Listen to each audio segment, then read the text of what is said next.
Welcome to Long Stories for Sleep. Just set me playing, relax, and drift off. Maybe you'll dream about the story I'm telling you. Subscribe and you'll have a library of stories to choose from. Comment to let me know where in the world you are and what stories you would like added. That's really helpful information. Enough rambling. On with the story. I know you'll love it even if you don't reach the end. A Doll's House, a novel adaptation. By Henrik Ibsen, adapted in prose. Act 1, Chapter 1, The Lark and the Squirrel. The front door swung open with a crisp snap, letting in a sudden flurry of cold air and snowflakes that glistened like specks of glass in the December light. Nora Helmer stepped inside, cheeks flushed, eyes bright with the joy of both the season and her secret burdens. The hallway smelled faintly of pine and new varnish. She stamped her boots against the mat, humming a tune that might have seemed childish if not for the unmistakable tension beneath its gaiety. She carried parcels, too many for one hand, and her gloved fingers ached from the weight of them. But she didn't mind. She barely noticed. Her mind spun faster than her feet ever could, thoughts leaping ahead to the evening, the Christmas tree, the smile on Torvald's face when he saw what she'd bought. The children's stockings were already hung, paper chains fluttering like promises from the archway to the parlor. The room beyond was warm and tastefully furnished, though modestly. A tall stove in the corner glowed with a fire that Nora had begged the maid to keep strong all morning. Beside it, a low table gleamed with polished brass corners. The Christmas tree, still bare, stood in the center, like a soldier awaiting its decorations. She would adorn it later, she thought, after everything else was in place. After the rest of the performance was set. "Nora," came a voice from the inner room, firm, familiar, slightly amused. "Is that my little lark fluttering in with a pocketful of sweets?" She closed the door behind her and set the parcels down, brushing snow from her cloak with a girlish laugh. There was a practiced musicality to her voice, something between flirtation and feigned innocence. "Yes, it's me. Just your little lark. And I haven't bought a single sweet today, well, hardly a single one," she added, slyly reaching into her muff for a wrapped macaroon. Torvald Helmer emerged from his study, tall and well-dressed in his office coat, with the slight stiffness of a man who measures life by the ledgers he keeps. His smile, when he saw her, was fond but proprietary. It was the smile of a man who believed, without malice, that everything in his home existed to please him. He approached her, gently wagging a finger as he noticed the telltale crinkle of cellophane in her hand. "Nora, my little squirrel, you know what the doctor said about sweets. They spoil your teeth. And your teeth are far too pretty to ruin." She giggled and stepped away, teasing. "Oh, Torvald, don't be so solemn. It's Christmas." He relented with a chuckle, drawing her into his arms. Yes, and we shall be merry, especially now that there's money coming in. Starting next month, I'll be earning a proper salary, and we can breathe a little easier." Her eyes lit up, but only partly from joy. The money was real, that much was true. What he couldn't know, was how she had already breathed easier for nearly a year, thanks to a different sort of salary, one paid in secrets, and interest, and a forged signature that still made her hands shake when she thought too long on it. Still, she leaned into him, letting his warmth wash over her. "Oh, Torvald, it will be wonderful. No more debts. No more scrimping and scraping." Torvald nodded, glancing toward the packages on the floor. "Though I see the scrimping hasn't quite begun yet." She bent quickly to gather the parcels, laughing in mock guilt. "Just a few little things. We can afford it now, can't we?" He arched an eyebrow. "We can, but a wise man doesn't throw coins into the snow just because spring is coming." Something in her tightened at that. His caution. His patronizing tone. But she smoothed it over with a smile. "I know, Torvald. I know. I just wanted this Christmas to be special. For the children. For you." He patted her cheek. "It will be. Because you're here, my little skylark." But the phrase struck Nora like a cold draft. His words, meant to comfort, reminded her how she was caged by pet names and patronage, not a woman, but a lark, a squirrel, a doll. She buried the thought quickly. Behind them, the parlor door creaked open, and the maid appeared, wiping her hands on her apron. "There's a gentleman to see you, ma'am." Nora's brow furrowed. "A gentleman? He says he's an old friend." Dr. Ranks with him. Torvald nodded. I'll speak to them. You go change, and hide those macaroons, little featherhead. She watched him go, and as he disappeared into the study, her expression changed. The smile faded. Her hand went to her pocket, where the rest of the sweets were hidden. She didn't eat them, not yet, but she held them tightly. Like a charm. Like a secret. Nora lingered in the hallway a moment longer, her fingers brushing the silk hem of her cloak as she folded it over the arm of a chair. Her ears strained toward the voices filtering through the study door. Dr. Ranks' low, composed baritone. A second voice she hadn't heard in years, rougher, more deliberate. It made her stomach knot. Krogstad. She hadn't expected him so soon, though a part of her knew this day would come. Debts did not vanish just because one smiled brightly enough. Secrets did not stay buried simply because you willed them so. With an effort, she pushed the thought aside and turned toward the parlor. The Christmas tree stood waiting, forlorn and incomplete. She fetched the box of ornaments from the cabinet and began placing them gently, one by one. Her hands worked instinctively, but her mind was elsewhere. She thought of how Torvald would laugh when he saw the candles lit. How the children would shriek with delight. She thought of the loan. It had been nearly a year since she'd forged her father's name. The ink had smudged slightly on the second page, and her hand had trembled so violently that she feared she'd ruined it. But it had passed. Krogstad had made no protest at the time, only smiled faintly and taken the note. She had borrowed to save Torvald's life, she reminded herself. The doctors had said a warmer climate was essential. The journey to Italy had worked miracles. He was whole again, strong, full of purpose. What did it matter how the money was secured? But the law was not concerned with motives. And Krogstad, once a man disgraced by forgery, was unlikely to offer much sympathy should she stumble. The parlor door opened again. She startled, dropping a small gilt bell. It rolled under the settee. Christine Linda stood in the doorway, modestly dressed in a travel-worn coat. Her face was thinner than Nora remembered, and her hands were chapped from cold. But there was warmth in her eyes, and a sadness too, the kind that lingered in widows and weary travelers. Christine. Nora cried, rushing forward. It really is you. They embraced, cautiously at first, then tighter as the years between them dissolved. Christine smiled gently. You look well, Nora. Still full of life. And you look, Nora hesitated, catching herself. Tired. Come sit down, you must be frozen. When did you arrive? Just this morning. I went straight to the employment office, then here. You haven't changed a bit, Nora said, pouring tea. Well, maybe a little. But then, who hasn't? 3 children, a husband, and a house to run, it does leave its mark. Christine smiled faintly. And your husband? He's well. He's been promoted. A real bank manager now. It begins in the new year. Then you'll be comfortable at last. Nora hesitated, then leaned in with a conspiratorial whisper. We already are. We don't have to worry anymore. We've been, well, not rich, but I've managed things beautifully. Christine's eyes narrowed slightly.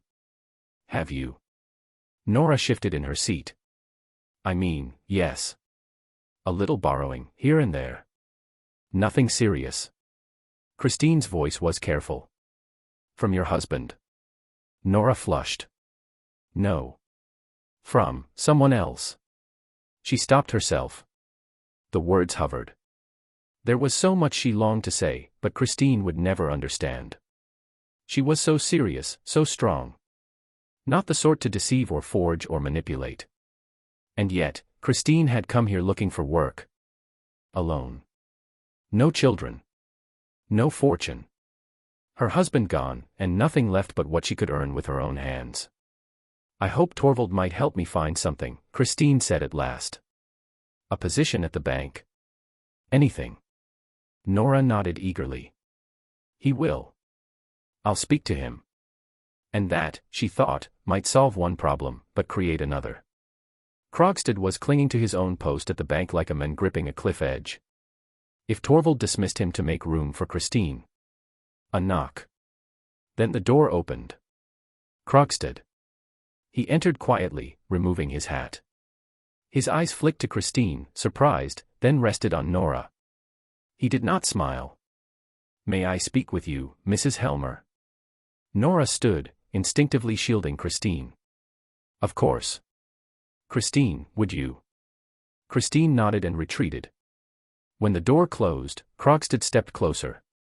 "I understand your husband intends to dismiss me." Nora's throat tightened. "He has that right. And you, Mrs. Helmer, have you the right to judge me? To forget the kindness I showed you?" "It wasn't kindness. It was business." His gaze hardened. "You forged a name on a legal document." I kept silent. "But if I lose my post?" "What?" she whispered. "You wouldn't." "I would. I must. I have children too, Nora." She said nothing. Her hands trembled. Krogstad leaned in.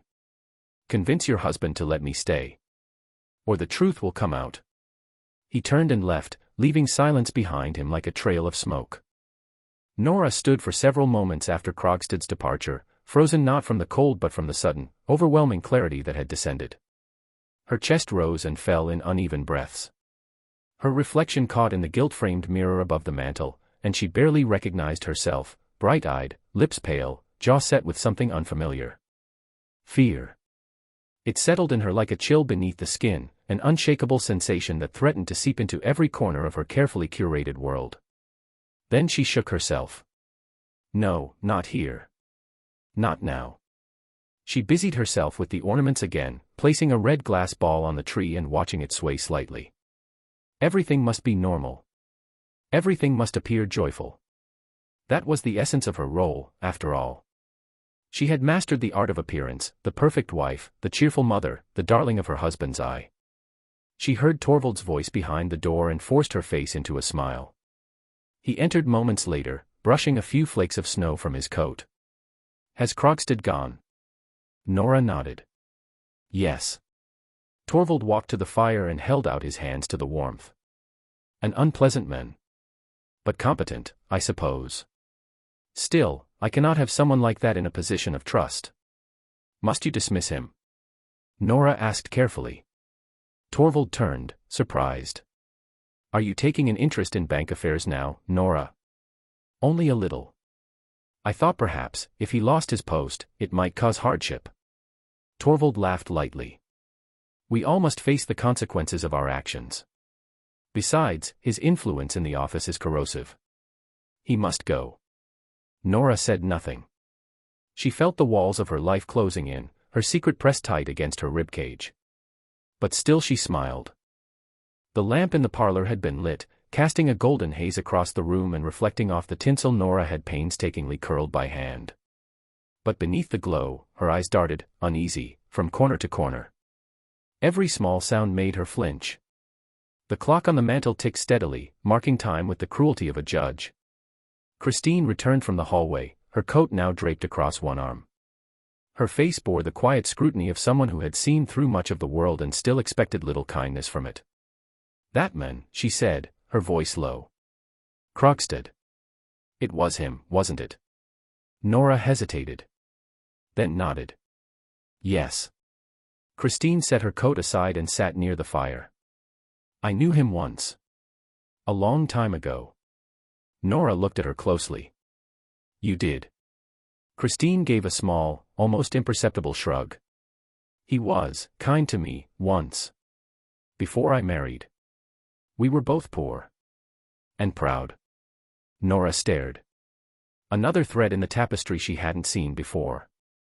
How deeply was Krogstad woven into her friend's past? "He's threatened me," Nora whispered, and the words seemed to settle in the room like ash. "He says if Torvald dismisses him, he'll reveal everything. About the loan. About the signature." Christine's eyes widened, but she did not gasp or exclaim. Instead, she reached forward and took Nora's hand. "You poor thing. And you did this, for Torvald?" "Yes," Nora said, her voice catching. "He was ill. Dying, they said. I had to get the money. I forged my father's name. He was already gone. Christine said nothing for a long moment. Then, gently, she said, "You need help. Let me speak to him. Perhaps I can reason with him. Would you?" "Of course. He still might listen to me." Just then, Torvald reappeared in the doorway. He smiled warmly at the sight of the two women. "Nora, my skylark, you look quite serious. What are you two plotting?" Nora sprang up, instantly composed. "Only decorations. Christine has such wonderful ideas." Torvald nodded graciously to Christine. "You must stay for supper. Nora will insist." Christine declined politely. "Thank you, but I must go.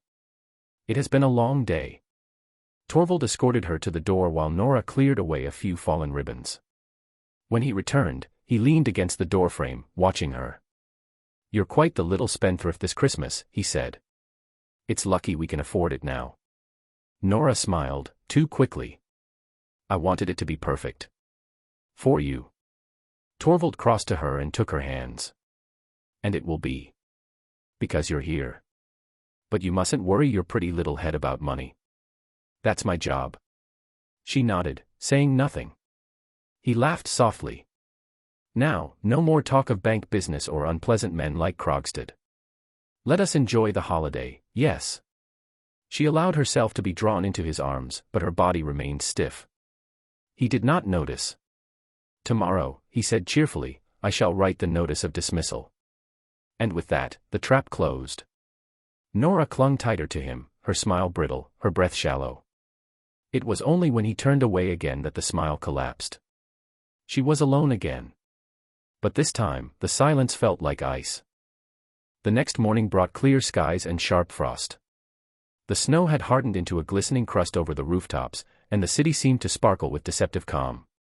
Nora rose early, though she had hardly slept, her mind turning in tight circles throughout the night. She dressed before the maid came in, hoping to snatch a moment alone. She moved about the sitting room with calculated lightness, fluffing the pillows, adjusting the decorations, peeking in on the children just long enough to hear their sleepy voices call her name.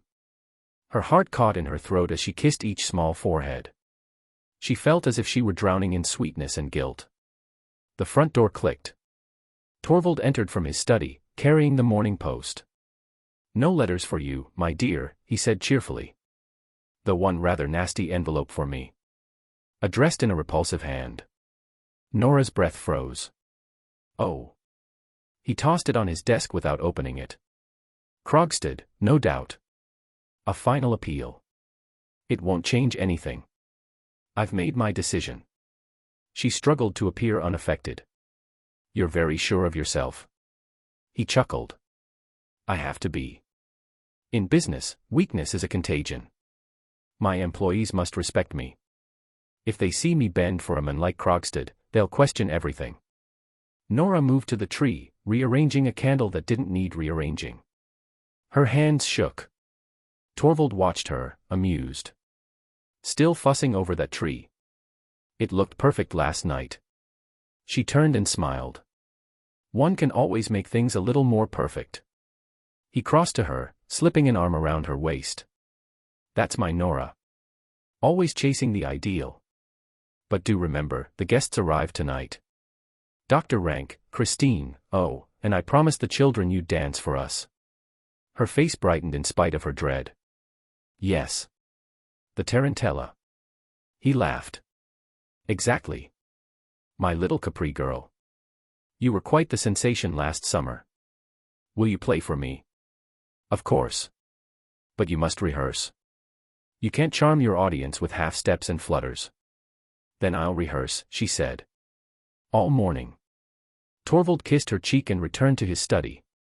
As soon as the door closed, she rushed to the desk and snatched up the unopened letter. Her fingers trembled against the seal, but she dared not break it. Not yet. Just then, the bell rang. Nora stuffed the letter back into place and turned just as Christine entered, her cheeks red from the cold. "Christine. I'm so glad you've come. I need you. I'm losing my mind." Christine took her hands. "What happened?" Nora pulled her close and whispered. "He left a letter. It must be the threat. Christine looked to the study door. He hasn't read it yet. No. He tossed it aside. Christine exhaled. Then there's still time. Let me go to Krogstad. I'll do what I can. Nora gripped her hand. Do you think he might forgive me? I think he might still care for me. That might be enough. Nora's eyes filled with tears, but she held them back. You would do that for me? I would. For you. And for what you did. Christine left again with swift purpose. Nora, alone once more, walked slowly to the mirror. She looked into her reflection, at the smooth face, the well-pressed dress, the charming curl of her hair. She looked like a doll. A perfect little wife. She unwrapped a macaroon from the tin in the drawer, placed it on her tongue, and let it dissolve. Sweet, secret, silent. The parlor was quiet but for the ticking of the clock and the soft rustle of Nora's skirts as she stepped into the center of the room. The tarantella music played faintly from the phonograph, not loud enough to disturb Torvald in his study, but just enough for her to rehearse to. Her feet moved with memory more than intention. The swirling of her dress, the frantic rhythm, the sudden, sharp turns, all choreographed to distract, to dazzle. But her heart wasn't in the steps. It pounded against her ribs with the force of dread. Each spin was a loop of thought, Krogstad, the letter, the threat. She tried to dance them away, to cast them off like a shawl, but they clung to her. The door creaked, and she stopped. Dr. Rank stood in the doorway, his eyes tired but amused. Do I interrupt the dress rehearsal? Nora flushed. I need the practice. My steps are all wrong. I thought they were perfect. But then, I never was a dancer. May I sit for a moment? Of course, she said. You look pale. He sat heavily in the chair by the stove, stretching out a leg with discomfort. I've had worse mornings. The doctors tell me to avoid excitement. She brought him a cup of tea, grateful for a break from dancing. Grateful, too, for the kindness in his eyes. Rank was her friend, perhaps the only man besides her father who had ever listened without judging. He looked at her now with quiet warmth. There's something on your mind, Nora. She looked away. Only Christmas. Come now. You forget, I know you. Her smile faltered. I can't tell you. Not this. Rank nodded, slowly. Then tell me something else. Distract me. Tell me that I still matter. Nora looked at him then, truly looked, at the men who sat across from her, wise and wounded. And suddenly, she understood. Oh, doctor. He took her hand. I won't be here much longer, you know. Don't say that. It's true. There's a place I'll go soon where no one dances the tarantella. She squeezed his hand. For a moment, her own troubles fell away. Then the moment passed. The bell rang. Rank glanced toward the door. Shall I let them in? Nora nodded. He stood with effort and disappeared down the hallway. Moments later, Christine entered, her face grave. Nora rushed to her. Well. Did you see him? Christine nodded. I spoke to him. He was bitter. At first. But I believe he may reconsider. Nora seized her hand. Do you mean it? Christine met her eyes. He said he would send a letter. A new one. Nora faltered. To retract the threat? Christine paused. To explain. To confess everything. If your husband reads it, it may still end badly. But I think Krogstad is wavering. Nora shook her head. He mustn't read anything. Not until I know where I stand. I have to think. I have to find a way. Christine gripped her shoulders. Then stall him. Until I speak to Krogstad again. Nora nodded. Her voice was a whisper. I'll dance. I'll distract him. I'll keep him from the letter. And so the doll prepared once more to perform, to spin and flutter and dazzle, not for joy, but for survival. Evening descended with a hush. The room shimmered with candlelight and festive garlands, and yet Nora felt as though she stood in a stage set, a world arranged around her, bright and false. Torvald entered in high spirits, straightening his cuffs and humming a tune. His gaze found Nora instantly. "Are you ready, my skylark? Everyone is waiting." Nora took his arm and let him lead her to the parlor. Guests murmured in approval as she stood poised before the hearth, the flames catching the red of her dress and the tension in her eyes. Torvald moved to the piano. "Now, remember what we practiced. Not too fast. Let your movements breathe." She nodded, and he began to play. Her body obeyed the music, swirling and bending, her arms reaching and her skirts fluttering like wings. The dance was passionate, erratic, too wild, perhaps. But no one said a word. Her eyes never left Torvald, as though tethering herself to him kept her from flying apart. He slowed, then stopped. "Nora." That was, almost uncontrolled. She laughed breathlessly, her chest heaving. "I need more practice. Will you help me tomorrow?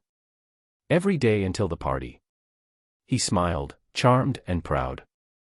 "If you wish." The guests applauded. Nora curtsied. But her mind had never left the letter. Later, as the last guest departed, Torvald returned to his study.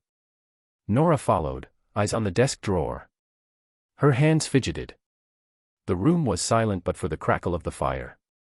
"Torvald," she said. "Yes, my dear. You're not angry with me for the dance?" He looked up. "Angry? Of course not. You were delightful." She smiled faintly. "If ever I did something foolish, terribly foolish, would you forgive me?" He chuckled. "You are my most treasured possession, Nora. But a man must correct his little songbird if it forgets how to sing." Her smile faded. He stood, kissed her on the forehead, and left the room. The door shut softly behind him. Nora turned slowly toward the desk. The letter. Still unopened. Still waiting. She touched the handle. And then drew her hand back. Not yet. Not tonight. Instead, she crossed to the window and looked out at the falling snow. A doll in her house, beautifully dressed, perfectly placed. But the strings were tightening. And morning would come. The morning light crept through the frost-laced windows, blue and brittle. The parlor was quiet, unnaturally so. Only the faint crackle of dying embers in the hearth offered any warmth. Yet Nora paced as if the floorboards burned beneath her feet. The unopened letter still sat in the desk. Unmoved. Unread. A silent threat disguised in an envelope. Nora's hands twitched as she passed it again and again, unable to look directly at it. The masquerade of the night before had held, her dance had distracted, entertained, deceived. But time was running out.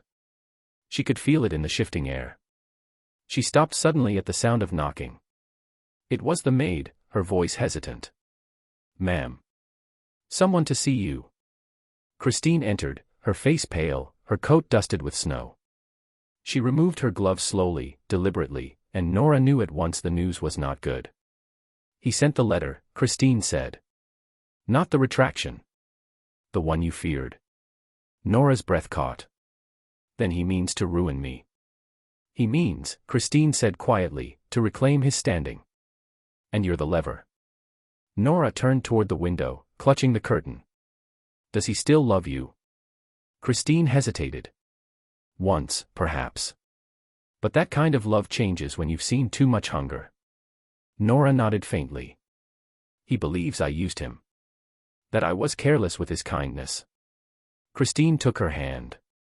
"You must tell your husband." Nora shook her head violently. "No. Not until I must. There is still time." She moved away, began straightening things already straight.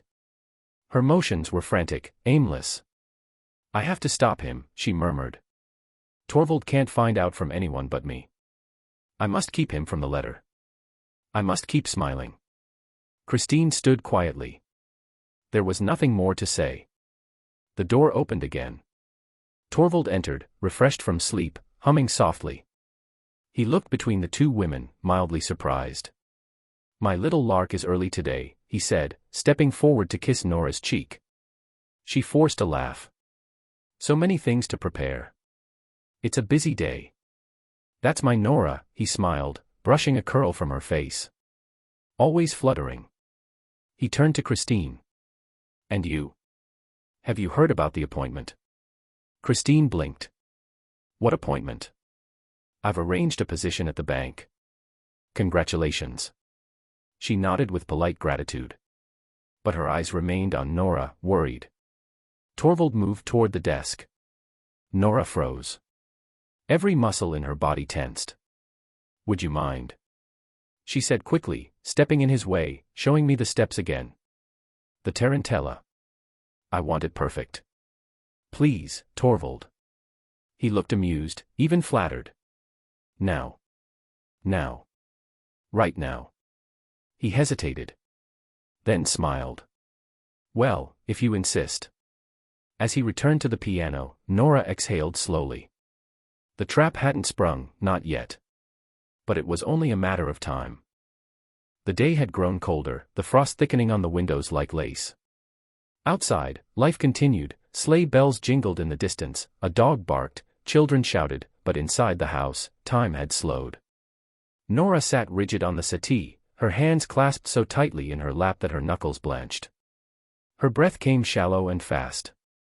The tarantella rehearsal had bought her time, but not much. Christine had gone to speak with Krogstad again, and Torvald had retreated to his study, pleased with her passion for perfection. Nora felt anything but perfect. The door opened gently. Dr. Rank stepped in, leaning slightly on his cane. His face, pale beneath the mustache, bore the familiar lines of weariness, though today there was something more, a quiet finality. Nora rose quickly. Dr. Rank, I didn't expect you so early. You said yesterday we might speak, he said, with a weak smile. And I hope to catch you alone. She nodded.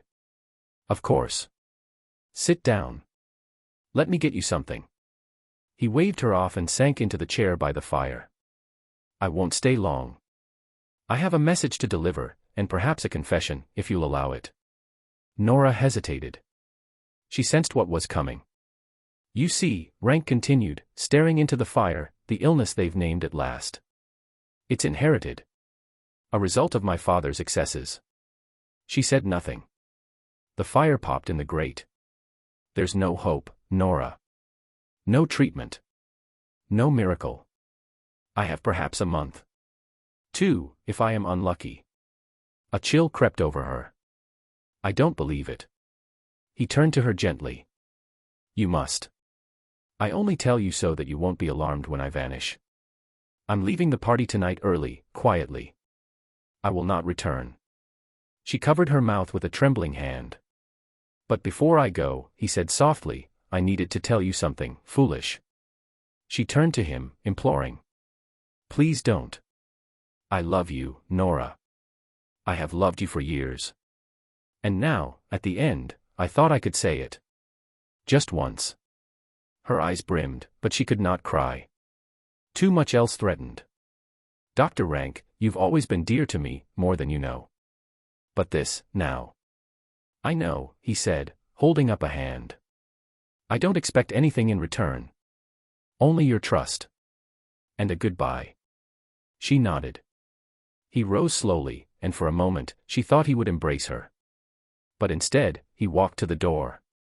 When the time comes, he said, you'll know I've gone. There'll be a card. With a black cross. He left without another word. Nora stood in silence, her world growing colder. The loss of Rank, one more weight. And she had not even begun to lose everything yet. At that moment, the door opened again. Torvald. Nora, are you well? You look pale. She turned slowly. I just saw Dr. Rank. He's unwell. Torvald dismissed it with a shrug. Yes, yes. He always is. But you mustn't let it upset you. We've a party to prepare for. She nodded mechanically. And after the party, he added, with a teasing smile, your great performance. Our little secret. Nora smiled back, thin and brief. But secrets, she knew now, did not stay hidden forever. The evening began to fold itself around the house like a dark shawl.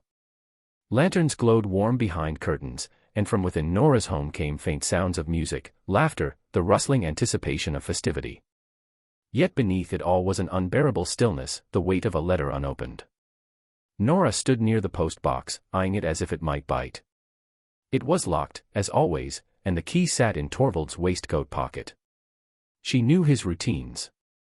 He would check the box after supper, with his usual pride in domestic order. If the letter was there, and she knew now that it was, he would find it tonight.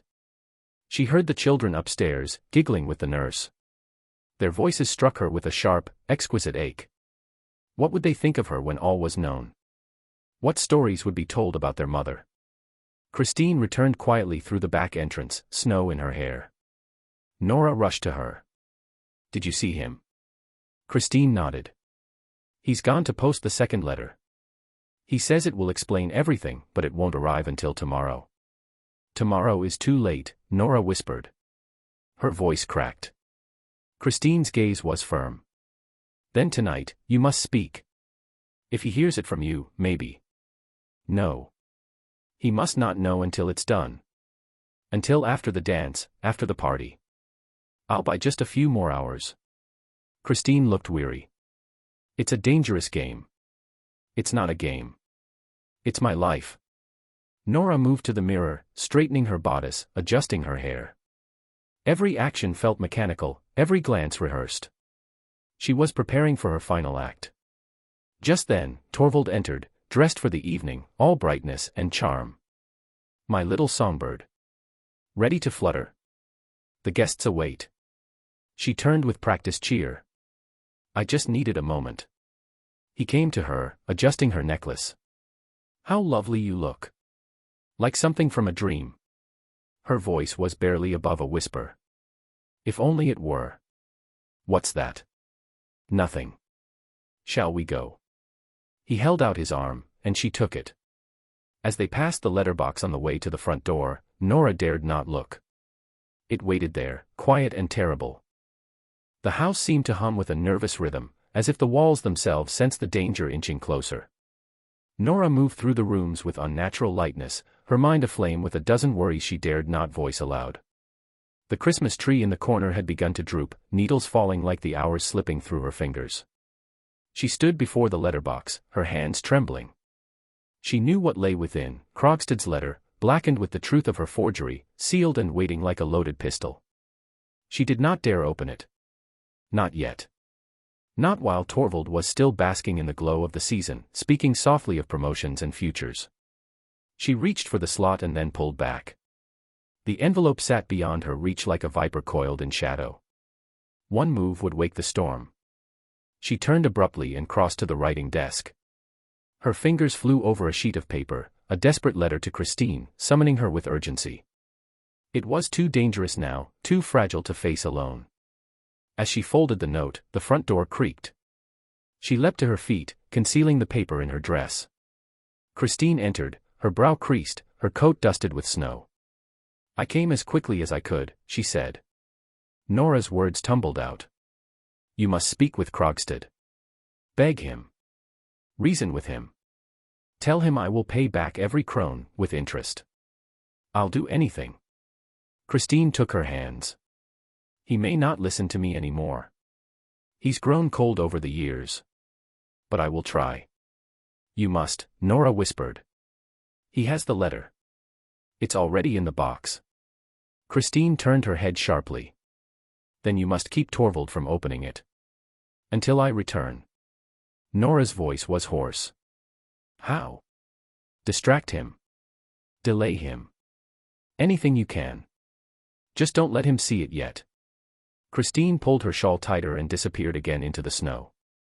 Nora stood alone in the parlor, staring once more at the letterbox. The box might as well have been a window to another life, one that ended in disgrace. Her pulse beat in her ears. The children laughed in the nursery above, voices high and clear. And the letter sat in silence, waiting to be read. Music swelled through the parlor as Nora spun, faster and faster, her crimson dress a blur of movement. Her arms flailed and feet stamped with wild rhythm, the silk and lace of her costume dancing independently of her body. But behind each twirl, every sudden snap of motion, lived a silent desperation. This was not celebration, it was a last stand. Torvald sat at the piano, his brow furrowed, his fingers struggling to match the chaos of her movements. "Nora," he called out above the beat. Too wild.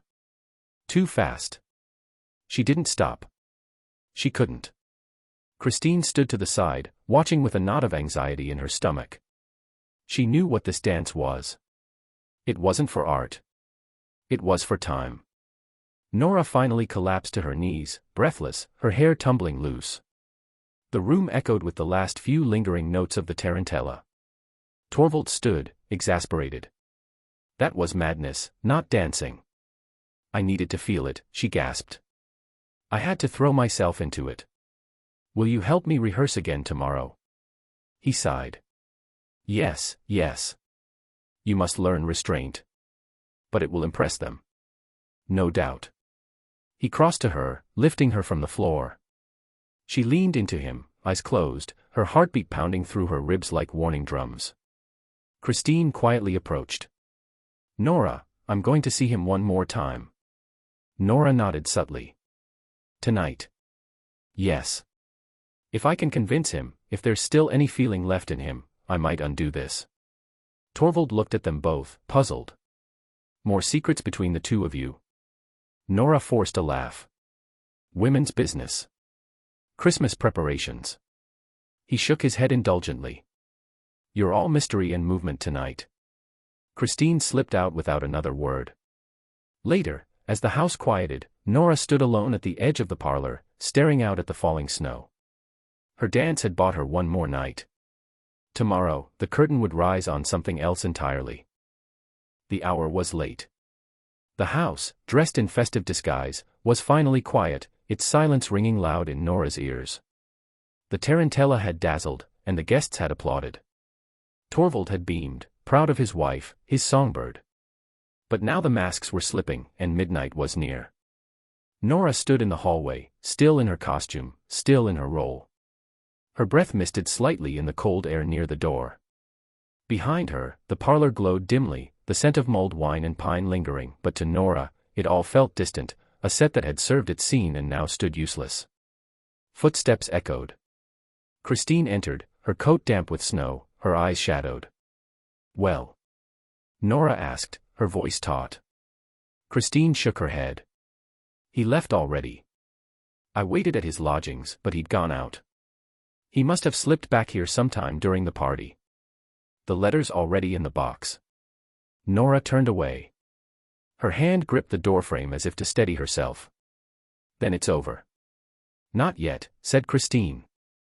There may still be time, if you speak to him tonight. Nora let out a sound between a laugh and a sob. You don't know him. If I told him now, before he reads it, before he sees how the world sees me, he would never forgive the deception. But if he reads it first, if he has to face the reality alone, then perhaps. She stopped herself. Even the plan sounded fragile now. Desperate. Christine crossed to her. You're risking everything on how he will react to shame. I'm not, Nora whispered. I'm risking everything on whether he ever truly loved me, not just the idea of me. Silence stretched. A clock ticked. Somewhere upstairs, one of the children stirred in their sleep. Christine looked toward the stairwell. You could leave. Take the children. Vanish before morning. Nora's head snapped up. And live how? As what? A criminal. A woman who ran from her past and dragged her children with her into exile. No. If I fall alone. Christine swallowed hard. Then let me go. Let me try him again. He may not have posted it. Perhaps he's waiting. Before Nora could answer, the front door opened. The draft swept through the hallway like a whisper of fate. Krogstad stood in the entryway, snow still on his shoulders, eyes tired but unreadable. He stepped inside slowly, looking from Nora to Christine. I didn't expect you both, he said softly. Nora straightened. Have you come to gloat? No, he removed his hat. I came to make sure the letter was received. Then it's done. He looked at her for a long moment, and something softened in his expression. You could have asked me to retrieve it. I might have. Nora said nothing. Christine stepped forward. Then do it now. Take it back. Tear it up. He turned to her. Why now, Christine? Because you're still a man who understands suffering, she said. Because once, we meant something to each other. And because I believe you don't want to destroy her, not really. You want your life back. Let this go. Krogstad looked at her, and for a moment, the years seemed to fall away. Then he nodded once, slowly. I'll try, he said. If it's not too late. And with that, he turned and left again into the snow. Christine collapsed onto the settee. Nora remained standing. The letter was still in the box. Torvald would open it soon. And everything would change.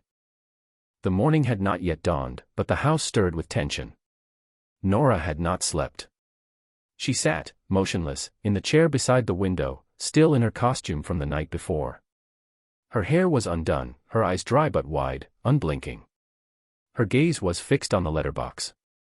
Downstairs, Torvald moved with unhurried grace, unaware of the storm cresting just above his head. He hummed as he stirred his morning coffee.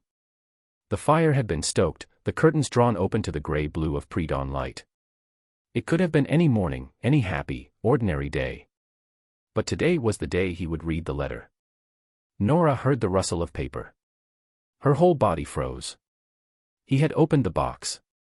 Ah, she heard him murmur to himself. What's this? She rose slowly and stepped into the parlor, her bare feet soundless on the floor. Her heart beat with such force she feared it would betray her before she reached him. He turned to her with the letter in hand, his brow already furrowing. Nora, what is this? She said nothing. He read. Each line took something from his face. Color drained. His mouth opened, shut, opened again. When he finished, he looked up, but not at her, not quite. Past her. Through her. He held the letter up, shaking it. Is this true? She nodded, slowly. His voice cracked. You borrowed money, forged a name. Behind my back.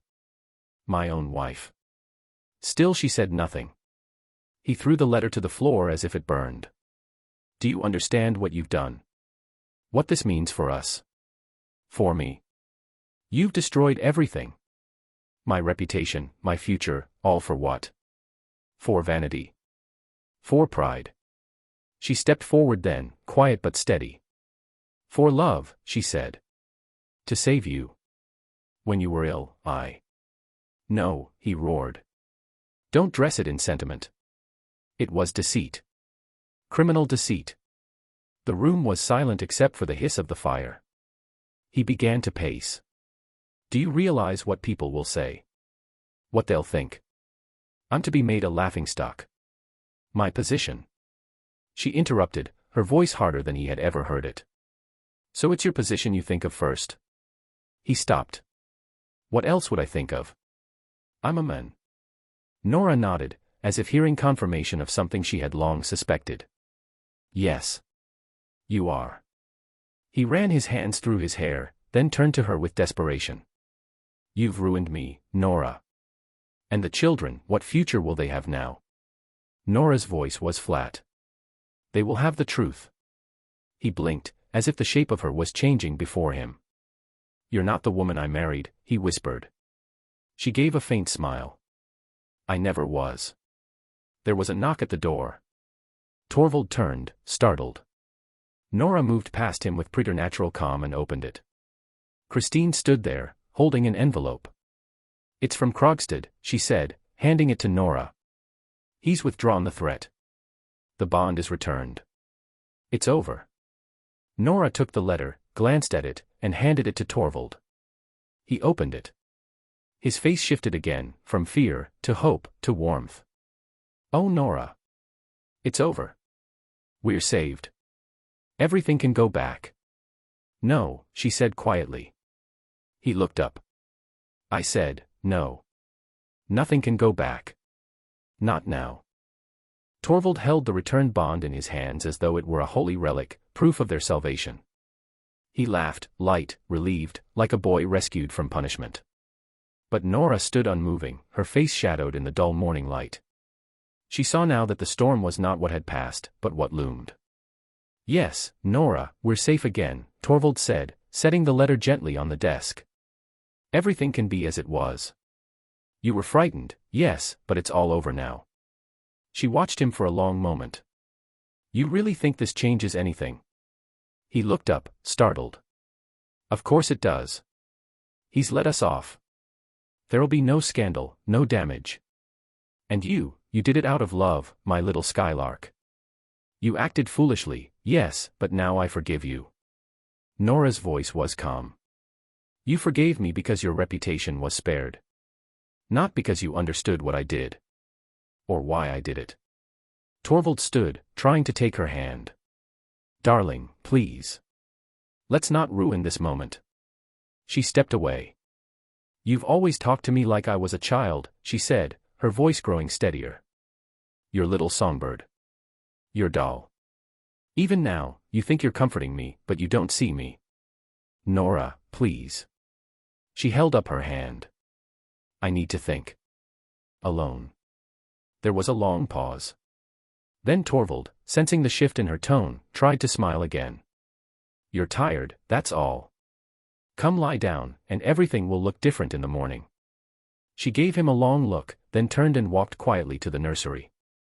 She opened the door just wide enough to see the children sleeping. Their soft breaths. Their perfect stillness. Behind her, Torvald paced in the parlor. She heard the faint creak of the chair as he sat, the rustle of paper as he tidied the desk, as though tidying could erase the tremor running through their lives. Nora returned and stood in the doorway. They'll wake soon, she said. And everything will begin again. Breakfast. Lessons. Smiles. He looked up. But I won't be the same. Nora. I've been someone else in this house. Something else. A pretty little thing to be admired, to be kept, but never understood. Never trusted. Torvald rose. That's not fair. It's true, she said. And I let it happen. Because I thought love meant pleasing you. I thought being a good wife meant hiding my mind, my will. But I was wrong. Torvald reached for her again. Don't talk like this. You're upset. I am, she said. Because I've spent years being a stranger to myself. She walked to the door. Where are you going? He asked, panicked. To find out who I am. Before I can be anyone's wife.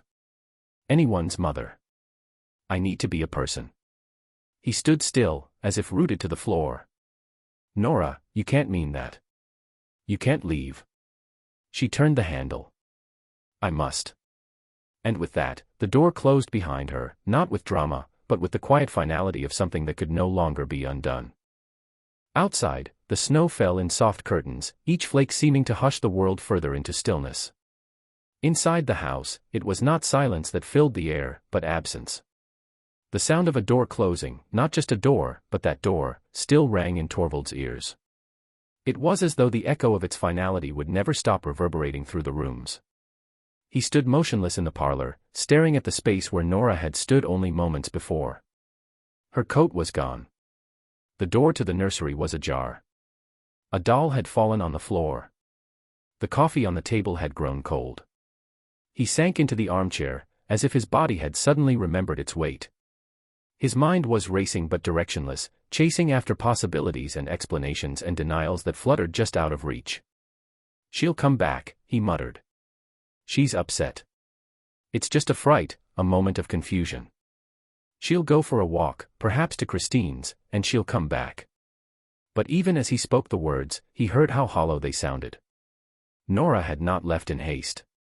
She had not slammed the door in anger or fled in tears. She had walked out with calm and certainty.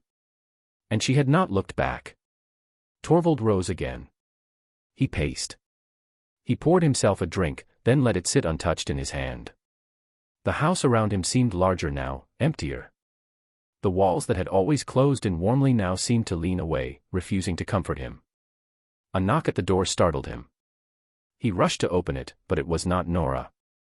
It was the maid, bringing back a borrowed shawl from a neighbor. Anything else, sir? She asked politely. Torvald blinked. No. That's all. As she disappeared down the hallway, he shut the door slowly, this time noting its quiet latch, its soft click. The same sound Nora's had made. He wandered through the house, touching things, the banister, a cushion, the piano lid, as though each might somehow hold the warmth of her fingers, some clue to her return. But the air only held stillness and the faint scent of pine and dust. He entered the nursery. Toys were scattered, a tiny tea set mid-play, a woolen blanket folded neatly at the foot of a child's bed. The room pulsed with life that had not yet awoken. Their mother was gone, but the children slept, unaware of the shift that would change the shape of their world. Torvald sat in the small rocking chair, staring at the window. What would he say to them? How could he explain that their mother, that his wife, had chosen to leave not out of madness, but of clarity? He whispered aloud, she said she needed to be a person. As if she had not been one already. The phrase struck him. A person. Not a wife, not a mother, not a bird, a doll, a pet, a plaything, but a person. And for the first time, Torvald Helmer felt the tremor of understanding. A crack, thin as a paper cut but deepening, ran through his certainty. The door remained closed behind him, and before him, the house began to change. Christine stood in the corner of the dim parlor, her hands wrapped around a cup of lukewarm coffee. The house felt different this morning, more hollow than she remembered. The light filtering in from the frosted windows didn't soften the silence but sharpened it. She had arrived not long after dawn, slipping in through the servant's door at the back, having guessed, perhaps even known, that something had happened. The maid had confirmed it in whispers. Nora had left. Simply left. Not a word about where or when she might return. She hadn't been surprised. Saddened, yes. Moved, deeply. But surprised? No. She had seen it building, thread by thread, Nora unweaving herself from the tapestry of her marriage. Now she waited for Torvald to come down, wondering what face he would wear. The wounded husband. The outraged patriarch. Or the child abandoned. He entered moments later, his hair unkempt, his cravat untied, his eyes ringed with exhaustion. He looked older than he had the night before, not by years, but by a sudden weight of experience. Christine set the cup down. You know, then. She left, he said quietly. Yes.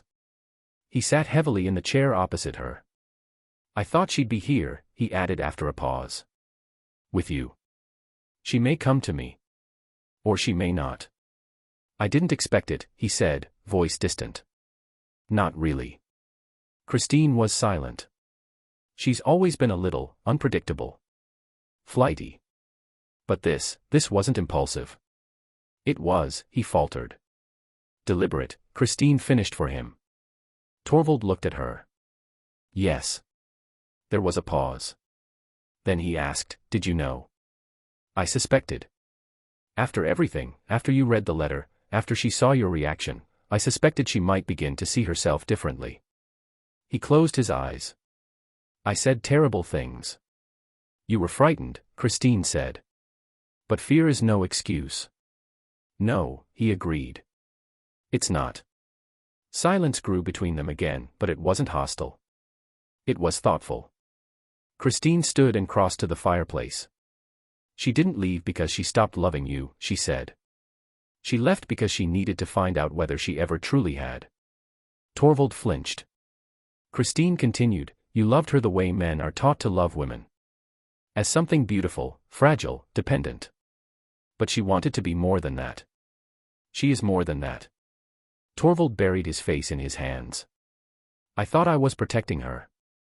I thought that you were her world, Christine said gently. He looked up, a broken kind of wonder in his expression. And all along, she was trying to protect me. Christine nodded. And now she's protecting herself. Outside, the wind brushed softly at the windows. The day had begun, but inside the house, it felt like a different season entirely. Torvald sat back, the enormity of the moment finally settling across his shoulders. For the first time, he didn't reach for a solution, didn't grasp for an ending. Instead, he listened.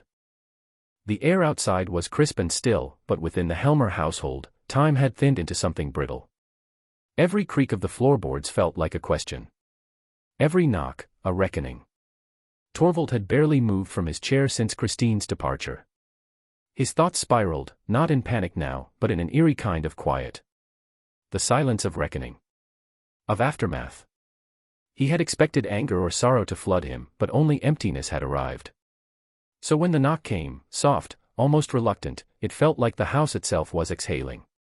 He stood slowly, every joint stiff with weariness, and opened the door. Krogstad stood under the eaves, a dusting of snow clinging to his coat.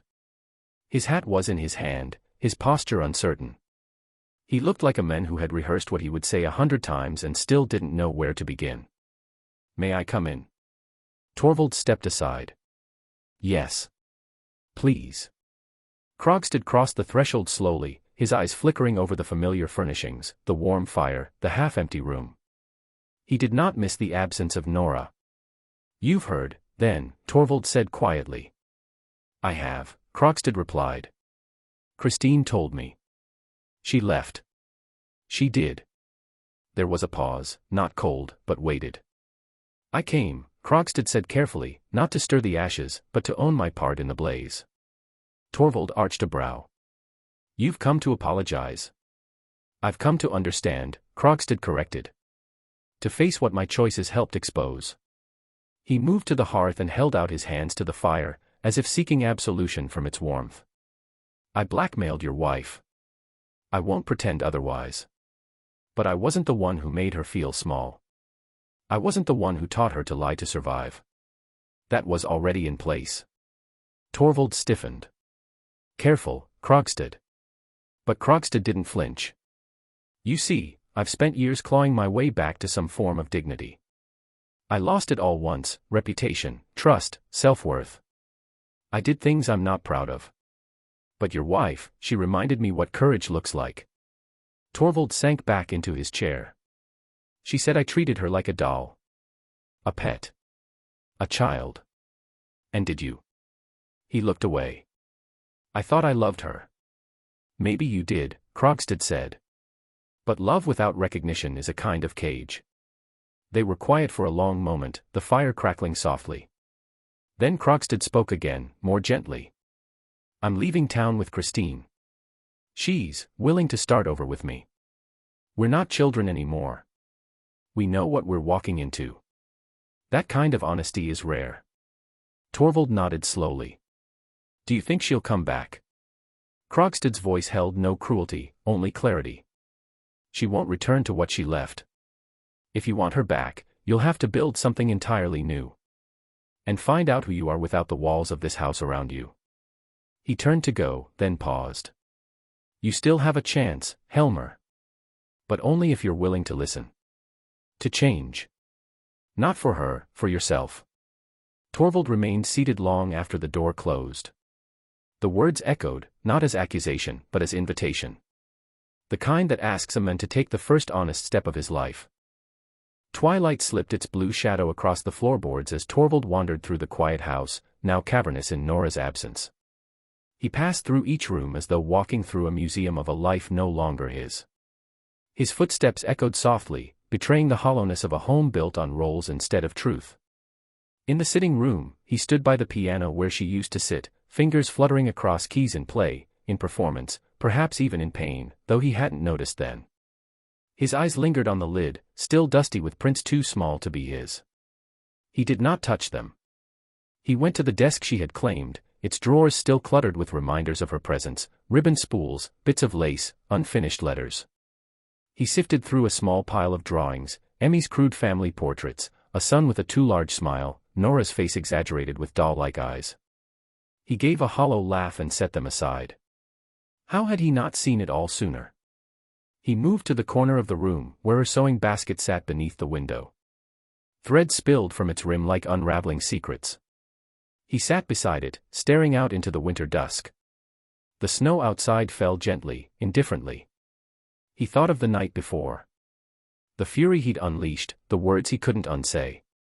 He had clutched her shoulders, pleaded with her to stay, not because he understood, but because her absence threatened to reveal the truth of himself.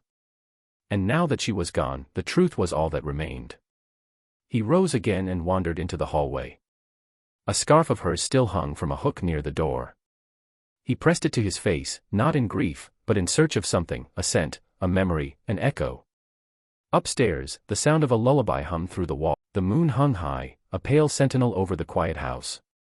Snow muffled the outside world, blanketing the streets and rooftops in softness, but within the Helmer home, every sound was sharpened by solitude. A creaking stair, the shift of cooling wood, the wind brushing against the window panes, each one pronounced in the hush that Nora had left behind. Torvald sat alone at Nora's writing desk. The room was dark save for a single flickering candle, its flame bending slightly each time he moved. Before him, a blank sheet of paper. A pen in hand, poised but hesitant. He had come here instinctively, as though by sitting where she once sat, he might touch the outline of her thoughts.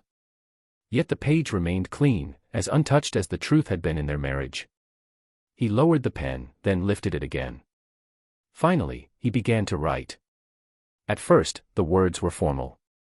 Habitual. The kind of measured language he had always used in letters and speeches.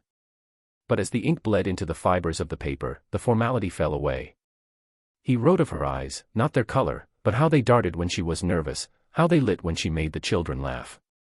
He wrote of her hands, how they twisted the hem of her apron when she was hiding something. How he had seen it, but had not asked. He wrote of the moment the letter arrived. How swiftly his love had been eclipsed by fear, not for her, but for himself. How he had thought first of scandal, of shame, of ruined reputation. He paused. The candle sputtered, then steadied. Then he wrote the hardest thing of all, I did not see you. He sat back, staring at the sentence. It looked small on the page. Insufficient. But it was true.